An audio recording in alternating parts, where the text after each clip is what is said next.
Geopolitics is not schoolboy stuff. He said that, I said this, so I bomb you, you bomb me. That's not how it is, it's far more complex. Those who are looking like enemies may be friends, those who are looking like friends are enemies. It's all a big mix. Pakistan has gone out of our language, which is a big relief. Some people are still shouting slogans, I'm sorry, but… It's inconsequential? No, But it's it's not still… inconsequential, but the nation is becoming inconsequential. Eradication of poverty, you would say, would be one of the top goals of the next government? It should be the top goal for anybody that human beings are at least eating well and able to do the basic things that a human being should do. That is always the goal, because that means if that is not the goal, then that means we are not concerned about the people. Right. That is not a government, all right? That is definitely the goal. Then comes education, then comes many things. But there are other menaces also. Right now, for example, in United States, it's taken on another dimension. The alcohol and drug usage, to what extent it's going. India, for its economic capability, I think we are also going very far. America is a rich nation. Now, with the momentum that they have, they keep rolling for some more time, all right? We are not in that place, but already our alcohol consumption and drug consumption is going in a certain way. And I'm sure certain nations have a role to play in this, because you remember at one time, people tried to sabotage China with opium wars. The trade unfortunately happened through India, you know. 3 wars happened. So nations were insisting that your people must be on the drug. That's what opium war means. I want to sell drugs to you, I have a right to get your people into drug addiction.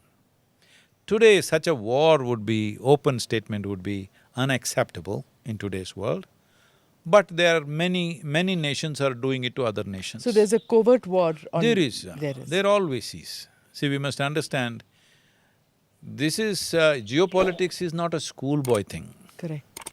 It's a complex process. It is not this or that, it's always… Who is playing smartly in a given situation is on. Many things are happening, I don't want to go into the detail of it. But geopolitics is not schoolboy stuff. He said that, I said this, so I bomb you, you bomb me.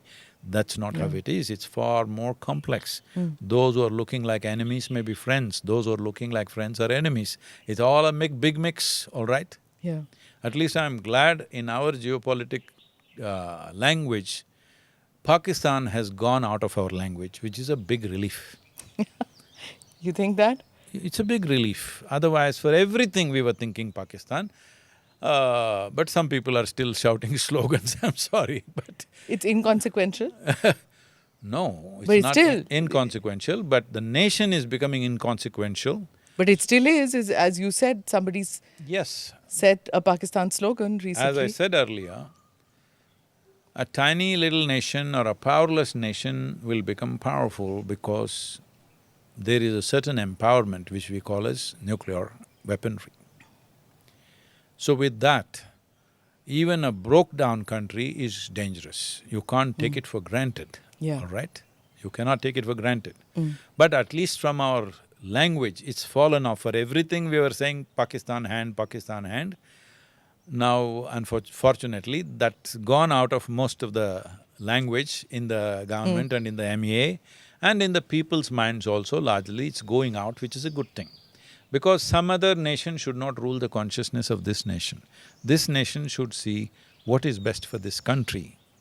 I think we are beginning to think also those lines. It's a fine balancing that we are doing between Russia and America and all this stuff shows that for the first time probably, we are thinking what is good for our people, not worrying about what somebody else is doing. Is this the best thing, nationalism? No. But in the given situation, nation is the largest population that you can address. You can't address the globe. Well, there are bodies like G7, G20, 21, whatever you want to call it, there you can address. But in terms of administration and bringing well-being, the largest piece of humanity that you can address is a nation. And we as 1.4 billion people, we're a world by ourselves. So thinking of the well-being of the people, what is good for this country, not versus what is bad for somebody else, but what is good for us, because it's their business to mind what is good for them.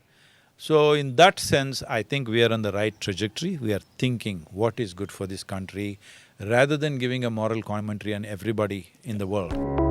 Click here to watch the full episode.